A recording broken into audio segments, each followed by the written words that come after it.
예, 저는 오늘 본문에 있는 말씀을 통해서 지혜가 있는 자의 삶, 그런 제목 가지고 말씀을 살펴보겠습니다. 2011년 7월에 있었던 영국과 미국의 리비아 대통령을 암살하는데 그 작전 이름이 뱀머리 작전이라 하는 겁니다. 뱀머리를 잘라야 내전이 종식된다. 그래서 카다피를 죽이기 위해서 그 관절을 폭격하고요.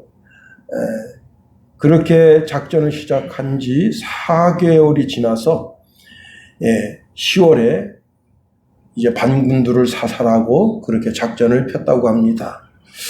최근에 이제 삼성 이재용 부회장이 판사로부터 준법 감시를 만들면 감형해 줄 것처럼 이야기해서 삼성 안에다가 준법감시위원회를 만들었지만은 결국은 법적 구속이 됐습니다.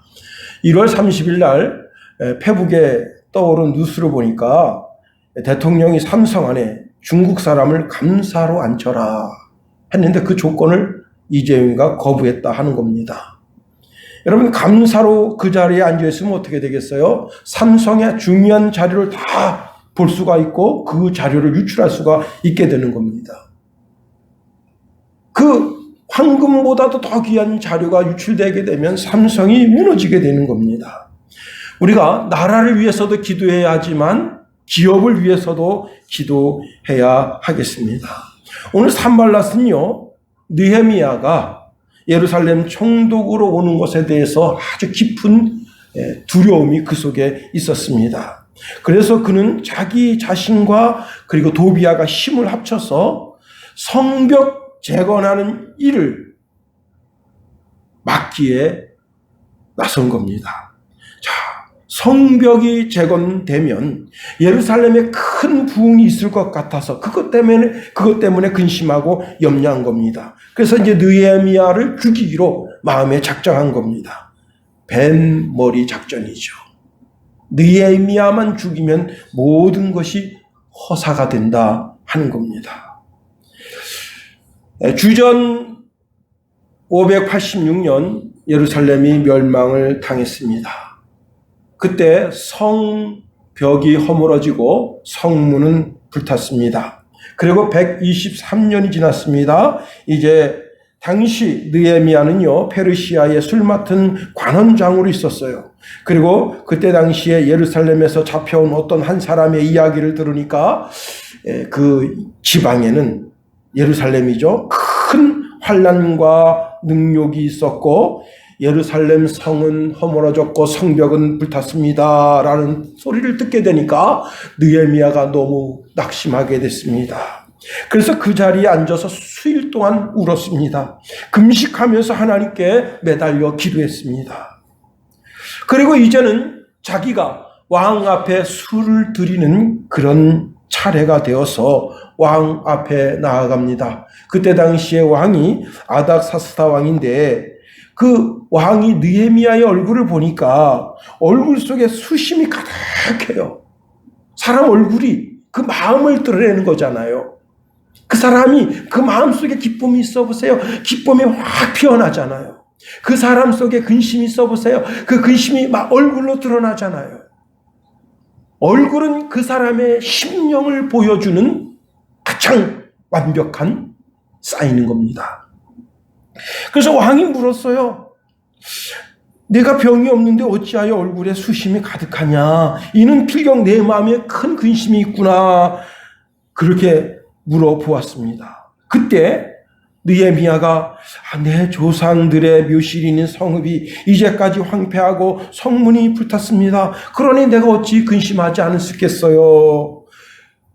그렇게 답하는데 왕이 이렇게 말합니다. 내가 너한테 무엇을 해줄까? 그때 느헤미야는 아주 짧게 하나님께 묵상기도했습니다.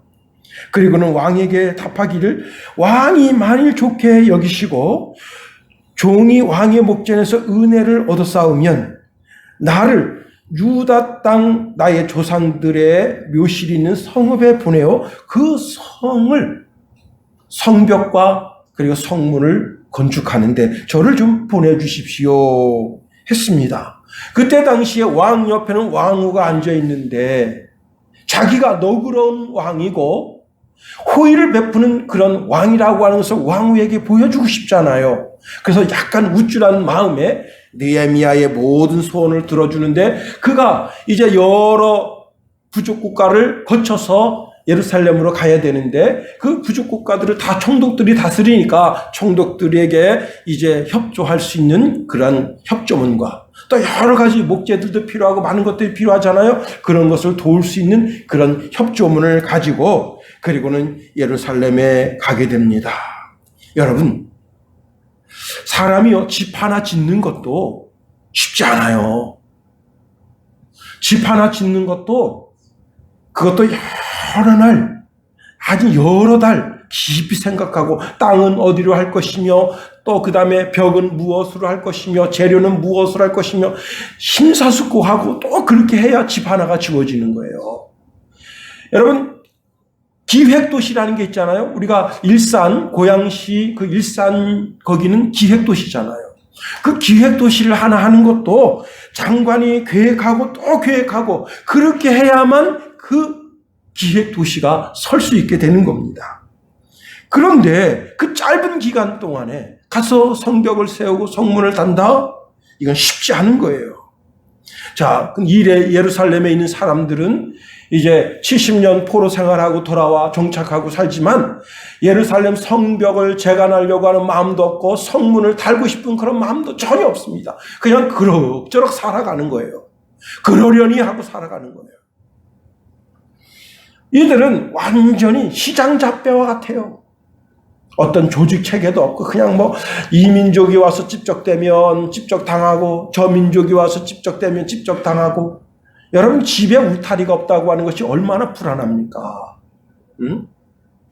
집에 문이 망가져 보세요. 그게 얼마나 불안합니까? 자, 그래서 이제 느헤미야가 왕의 명령을 받고 그리고 예루살렘을 향하여 가게 됩니다. 결코 쉬운 일이 아니에요. 그러나 하나님께서 지혜와 명철을 주시면 못할 것이 없는 겁니다. 할 수 있거든이 무슨 말이냐? 믿는 자에게 능치 못함이 없느니라. 내게 능력 주시는 자 안에서 내가 모든 것을 할 수 있느니라. 그렇습니다. 산발랏은 이제 자기를 따르는 암몬 사람 도비야 그리고 아라비아 사람 게셈 그 여러 사람과 함께 왕에게 이제 그 느헤미야에게 압력을 집어넣는데 너희가 무슨 일을 하느냐? 왕을 배반하고자 하느냐? 하면서 반대합니다. 그러니 느헤미야가 성벽 재건하는 것이 쉽지 않아요. 많은 사람들이 압력을 집어넣고 그 일을 이루지 못하도록 하려고 하는 그런 환경 속에 놓여집니다. 그런데 하나님께서 그에게 지혜를 주십니다. 어떻게 그 성벽을 재건하는가 하면 예루살렘 성을 41개 구역으로 나눴습니다. 그리고 41개 구역이 동시에 쌓아 올려가는 거예요. 어느 성벽이 막 쌓아 올려가서 올라가는 게 아니고 모든 성벽이 동시에 41개 구역에서 동시에 공사해서 동시에 성벽을 쌓아 올라가는 겁니다. 자, 이런 것을 지켜보고 있으니 산발랏이 마음이 조급합니다. 그래서 귀족들에게 돈을 주고 느헤미야에게 겁박하게 합니다. 저 사마리아 군대가 갑자기 와서 우리를 습격하면 어떡하려고 이렇게 성벽을 쌓고 있습니까? 성벽 재건하는 것을 중지하세요. 그래도 느헤미야는 멈추지 않았습니다. 이번에는 산발랏과 도비야가 군대를 모집했습니다. 그리고 조롱하기를 야, 저 성을 봐라. 저렇게 말이지 막 하루에 아침에 막 1m씩 2m씩 올라서는 저런 허술한 성은 여우가 올라가도 무너진다 하고 비웃게 됐습니다. 자, 군대가 모집되어 있으니까 어떡하겠습니까? 지금 성벽을 재건하는 이분들도 무장을 해야 되잖아요. 그래서 반은 완전 무장을 하고 딱 지키고 있습니다. 칼과 창과 활을 들고 그리고 보초를 세워서 나팔을 들고 적이 쳐들어오면 나팔을 즉각적으로 불어서 전쟁에 인제할 그런 임할 태세를 하고 있습니다. 그리고 성을 쌓고 있는 그 일꾼들도 완전 무장은 아니지만은 칼을 차고 그리고 옆에다가 창을 두고 활을 두고 그리고는 성벽을 쌓습니다.